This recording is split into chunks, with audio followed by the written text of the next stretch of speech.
옛날 어느 깊은 산속에 위치한 작은 마을이 있었다. 그 마을에는 서로 알아가는 시간이 필요했던 부부 현수와 은영이 있었다. 그들은 도시 생활에 지쳐 은퇴 후 마을에 정착하기로 결심했다. 이곳에서는 마을 주민들이 모두 친절했고 풍경도 너무 아름다웠다. 그러던 어느 날 현수는 우연히 마을 뒷산에 있는 오래된 저택을 발견했다. 저택은 수년간 방치된 듯 정원은 잡초로 무성했고 창문은 먼지로 덮여 있었다. 마을 사람들은 저택에 얽힌 소문이 무성하다고 했다. 몇십 년 전 그 저택에서는 한 가족이 살고 있었는데 그들에게 무슨 불운이 찾아왔는지 그날 이후로 그 누구도 들어가 본 적이 없다고 했다. 호기심이 생긴 현수는 은영과 함께 그 저택을 탐험하기로 했다. 이왕 마을에 정착한 김에 모든 것을 알고 싶었다. 오후 햇살이 약간 따뜻해질 때 그들은 저택을 방문했다. 삐걱거리는 문을 열고 내부로 들어갔다. 내부는 마치 시간이 멈춘 듯 보였고 먼지가 바닥을 가득 메웠다. 침대와 의자가 쓰러져 있었고 벽에는 오래된 가족 사진들이 걸려 있었다. 저택은 무엇인가 친근하면서도 기묘한 불안함을 불러일으켰다. 그들은 저택의 방을 하나하나 살펴보기 시작했다. 주방에서는 금속의 섬뜩한 소리가 들려오는 듯했다. 은영은 두려움에 몸을 떨며 현수의 팔을 더 꽉 붙잡았다. 그리고 나서 위층에 발을 들이게 되었을 때 그곳의 복도 끝에서 흐릿한 그림자가 보이는 것 같았다. 현수는 잘못 본 것일 거라고 자신을 다독였지만 그 불안함은 쉽게 가시지 않았다. 가장 으스스했던 순간은 저택의 다락방에서였다. 낮은 천장과 작은 창문이 있는 그곳은 마치 숨겨진 비밀을 담고 있는 듯했다. 이때 은영이 한 권의 낡은 일기장을 발견했다. 일기장은 먼지를 덮어쓴 채로 오래된 나무 상자 속에 있었다. 일기장 속에는 저택에 살았던 가족의 이야기와 마지막으로 남긴 글이 담겨 있었다. 오늘은 너무 추운 날이다. 우린 이제 어디로 가야 할지 모르겠다. 들리는 속삭임은 점점 더 선명해진다. 그 글을 읽은 순간 현수와 은영은 서로를 바라보았다. 문득 그들 귀에 작은 속삭임이 들려왔다. 떠나지 마세요. 두 사람은 공포심에 빠져 재빨리 저택을 나와 마을로 돌아갔다. 하지만 그날 이후부터 이상한 일이 그들을 따라다녔다. 저녁이면 마치 누군가가 창문을 두드리는 소리가 들렸고 간혹 어두운 밤길을 걸을 때 뒤에서 발자국 소리가 따라오는 듯했다.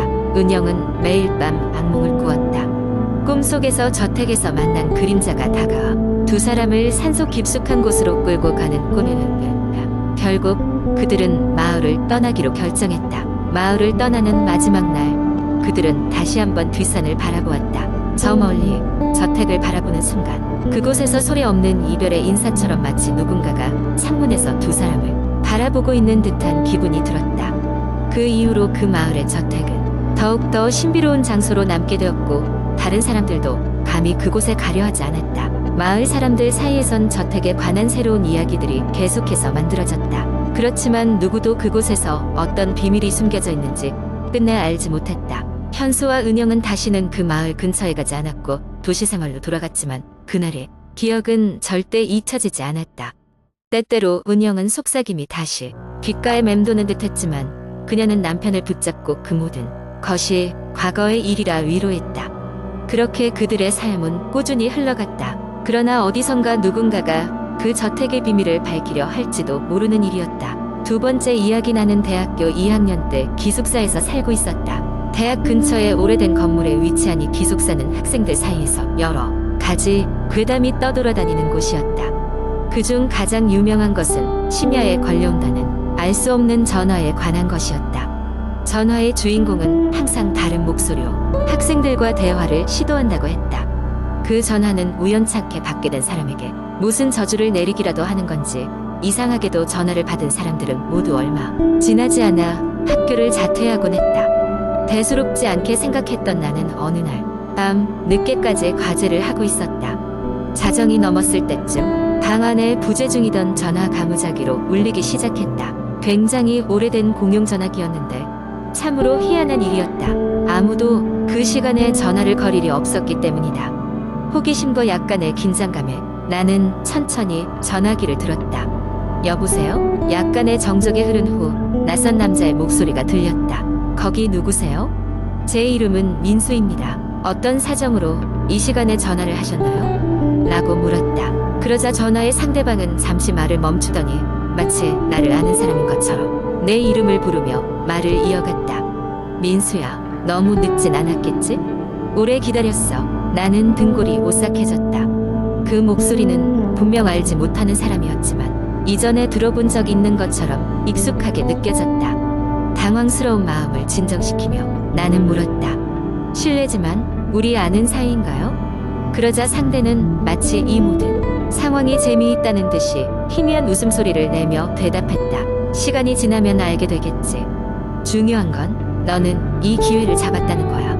나는 이 상황에서 벗어나고 싶었다. 그래서 핑계를 대고 전화를 끊으려 했지만 목소리는 더욱 강하게 내가 끊을 수 없을 정도로 마치 전화를 통해 나를 붙잡는 것 같았다. 이제 게임을 시작하지. 민수야, 이 전화는 끊기지 않을 거야. 넌 나와의 대화를 계속해야 해. 그리고 갑자기 방 안의 조명이 깜빡거리기 시작했다. 어딘가 전혀 다른 차원이 열리는 듯한 불길한 느낌이 들었다. 통화를 계속할 수밖에 없는 기이한 상황으로 몰리며 나는 약간의 두려움과 함께 궁금증을 억누를 수 없었다. 무슨 게임이죠? 상대방의 목소리가 조금 낮아지더니 비밀을 알려주는 것처럼 속삭였다. 시간이 다 되었어. 민수야, 이곳의 비밀을 밝혀줘. 그렇게 그는 기숙사의 오래된 역사와 이곳에 얽힌 숨겨진 이야기를 하나하나 풀어놓기 시작했다. 각 방의 구석구석에 묻혀있는 소름 끼치는 과거와 소문으로 떠돌던 학생들의 사연들, 그리고 교수와의 숨은 관계들까지. 전화기 너머의 그는 마치 이 건물 자체의 영혼이라도 되는 것 같았다. 이야기가 길어질수록 나는 내가 몰랐던 수많은 비밀들에 압도되기 시작했다. 그리고 자연스레 그에 대한 두려움이 호기심으로 변하며 나는 끝까지 그의 이야기를 듣고 싶었다. 그러나 무언가 녹초가 된 듯한 느낌에 사로잡혔고 갑자기 수화기는 끊어졌다. 방은 다시 어둑해졌고 전화는 침묵 속으로 돌아갔다. 그 후로 나는 그 전화의 이면에 숨겨진 무언가에 매료되었고 계속해서 그 이유를 밝혀내기 위해 나름의 조사를 이어갔다. 그리고 얼마 후 장문의 편지가 기숙사 내 모든 학생들에게 배포되며 이런 내용이 있었다고 한다. 심야의 전화는 지켜보고 있다. 과거를 밝히려고 하지 마라. 떠나지 않는다면 다시 너를 찾아갈 것이다. 나는 결국 스스로 그 의미를 찾아내지 못한 채 학교를 떠나는 결정을 내렸다. 그날 이후로 그 전화의 정체는 아무도 알지 못했다. 다만 다시는 그 전화기를 마주치고 싶지 않았다. 그리고 그 후로 새로운 학생들이 그 기숙사에 들어왔을 때 심야에 알 수 없는 전화는 다시 울리기 시작했다고 전해진다. 세 번째 이야기. 몇 년 전 여름, 나는 어느 작은 도시에 있는 오래된 집으로 이사를 갔다. 그 집은 너무나도 저렴했기에 조금 괴이하다는 소문이 도는 걸 알면서도 나는 그 집을 선택했다. 처음 몇 주 동안은 아무 문제 없이 지낼 수 있었다.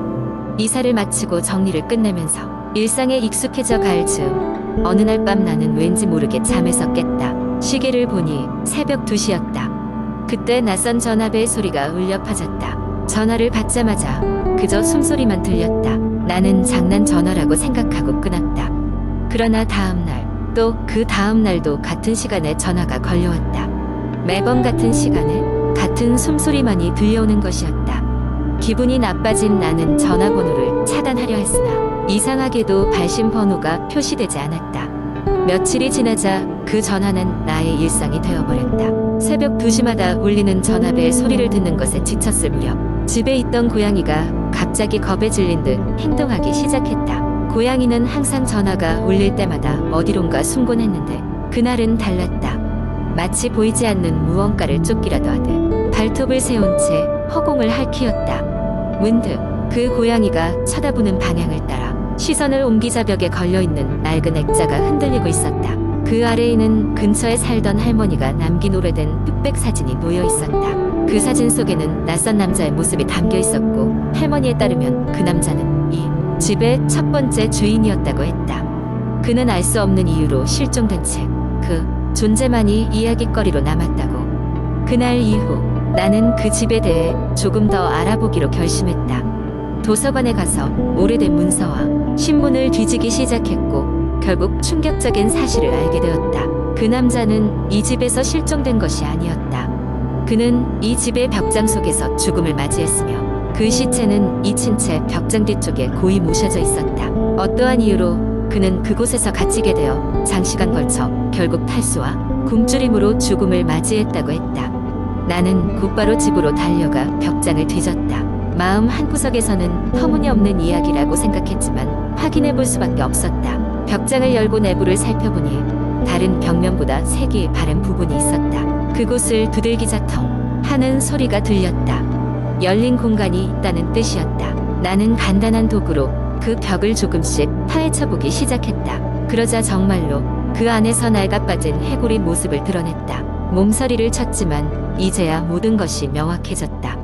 매일 들리던 전화는 그 남자의 혼이었던 것이다. 나는 즉시 경찰에 신고하였고 남자의 유해는 조심스레 수습되었다. 그 후로 집은 편안한 고요함을 되찾았다. 전화는 더 이상 울리지 않았고 사라진 남자는 마침내 안식을 찾은 것처럼 느껴졌다. 나는 몇 달 후 이사를 떠났지만 그 집에서의 경험을 통해 세상에는 이해할 수 없는 일들이 존재한다는 것을 확신하게 되었다. 그리고 그해 여름 이후로 누구에게도 새벽 2시에 전화가 오는 법은 없었다고 한다.